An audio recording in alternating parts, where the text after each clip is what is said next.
when the president was getting doing an interview with, I want to say, who was it that was doing the interview? She's phenomenal at what she does at Fox. She married Duffy Campos. Yep. Yes, she's great. And she asked, hey, when you become president, will you release what happened with John F. Kennedy? Yes. 9/11? Yes. Epstein? Yes. Well, and then he kind of hesitates a little bit on the Epstein side. But 9/11, it was like, yes, right? Right. So now, did you see what happened with Cash Patel with Kennedy's hearing just yesterday? Did you guys see that clip or no? I was working yesterday. That clip was everywhere. Cash Patel's asking about Epstein. Rob, if you can play the shorter one, that's the one right there. Is that the one? Yes. Go ahead and play that clip if you don't mind. And I'm not trying to tie the two together, but I got a question for you here. Go for it, Rob. Person with a brain and a beating heart. Yes, sir.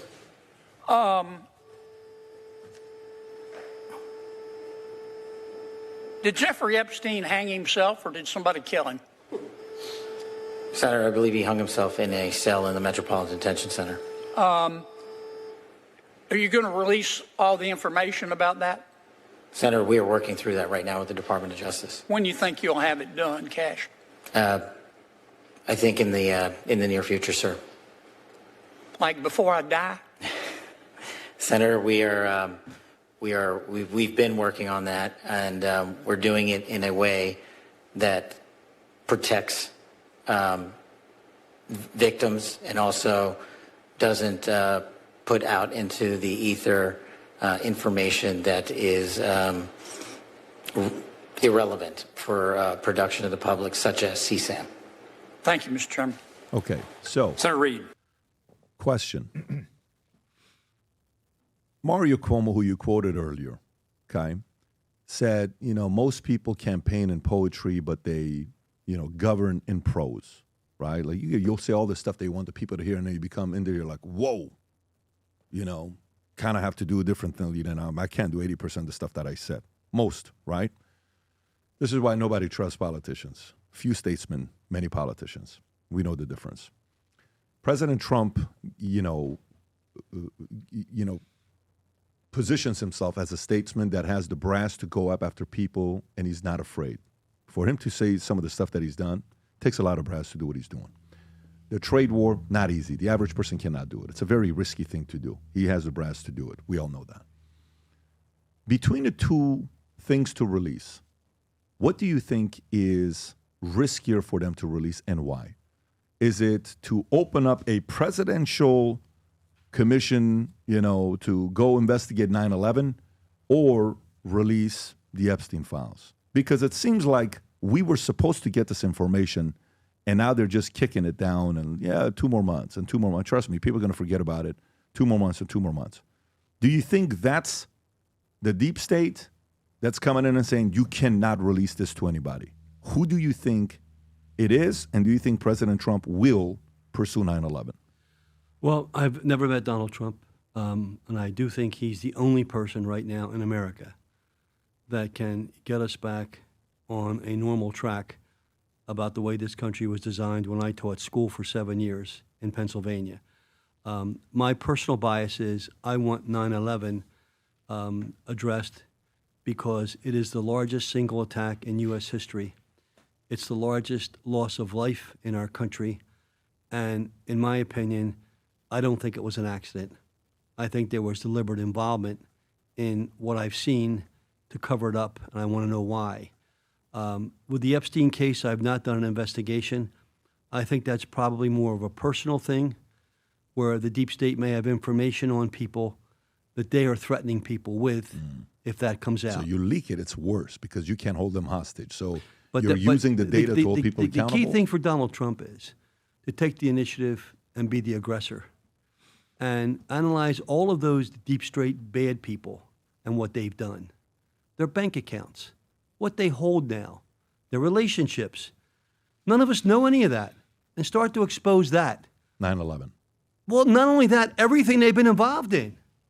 Those people that have made money that have been caused by the deaths of American GIs and by the deaths of American citizens and firefighters. Donald Trump should take the offensive. That's what I would do. To pursue and finding out who was behind 9/11. But also what people working for our deep state has gone on to make money Well- that is exorbitant cash pots that they hide behind now based upon their ties to our intelligence in the past. So there's a couple things. And by the way, you made a facial expression when Cash Patel thing was going on, so I'm curious to know what you said, but I'll come back to that. But let me stay on this here right now. Do you remember when, what was it, Rob, when all the presidents had to show up? And President Bush was there, Pence was there, Obama sat next to Trump, Michelle Obama wasn't. I think it was Jimmy Carter's funeral. dad. Oh, yeah, the funeral. Jimmy Carter's funeral, and you see President Bush come and they walk in a way to not have to greet the president, okay? Not have to shake his hand. And they went and shook everybody else's hand, but not him. You've seen this clip. I'm sure the rest of the audience has seen it.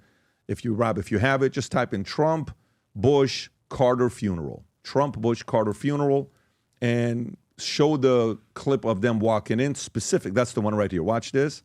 This is in. President Bush is coming in. What's happening, my guy? What up, George? Hey, Laura. We'll take the audio off, shakes hands there, and then boom, no shaking hands with the president, right? You got Pence, you got everybody else. Not Melania, not anybody. What's funny is Melania yesterday announced that they're doing a stamp specifically for, I believe, Barbara Bush. Rob, can you verify what I'm saying this, if it's not a factual statement or not?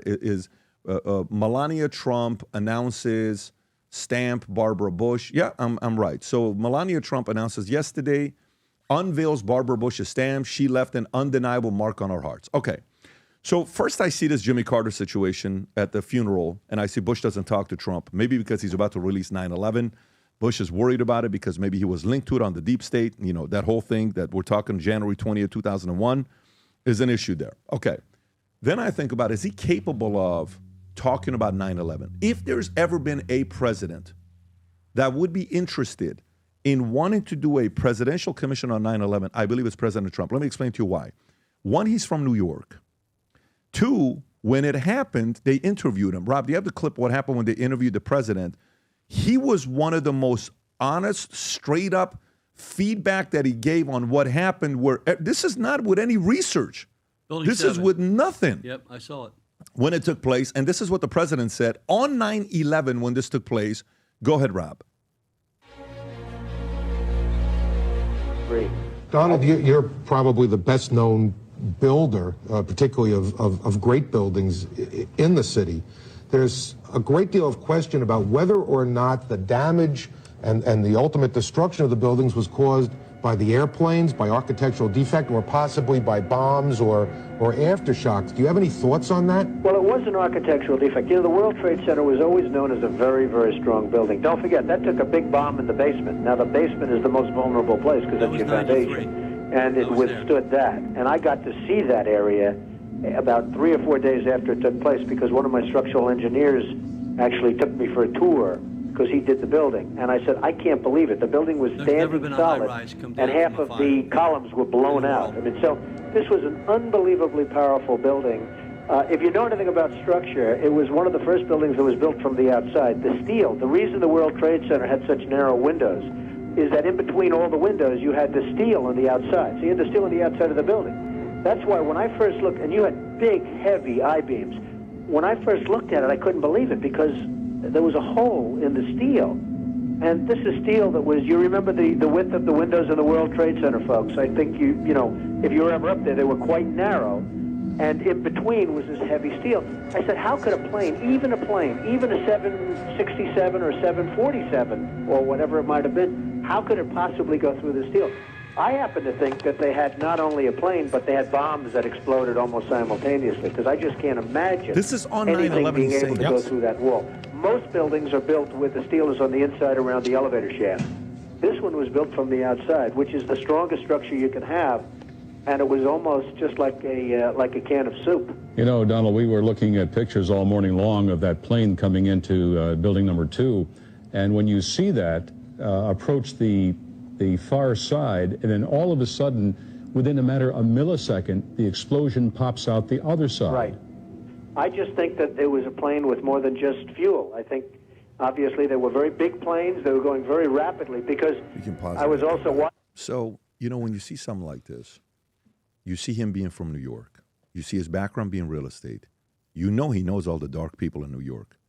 You know he knows all the powerful people in New York. You know he knows all the political people. He's been doing stuff with Schumer, Hillary Clinton, all this. He knows all of these guys.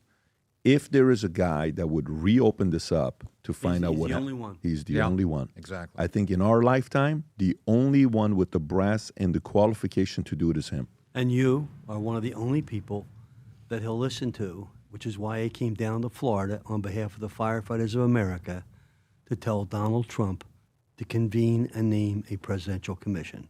Thank you. If you enjoyed this video, you want to watch more videos like this, click here. And if you want to watch the entire podcast, click here.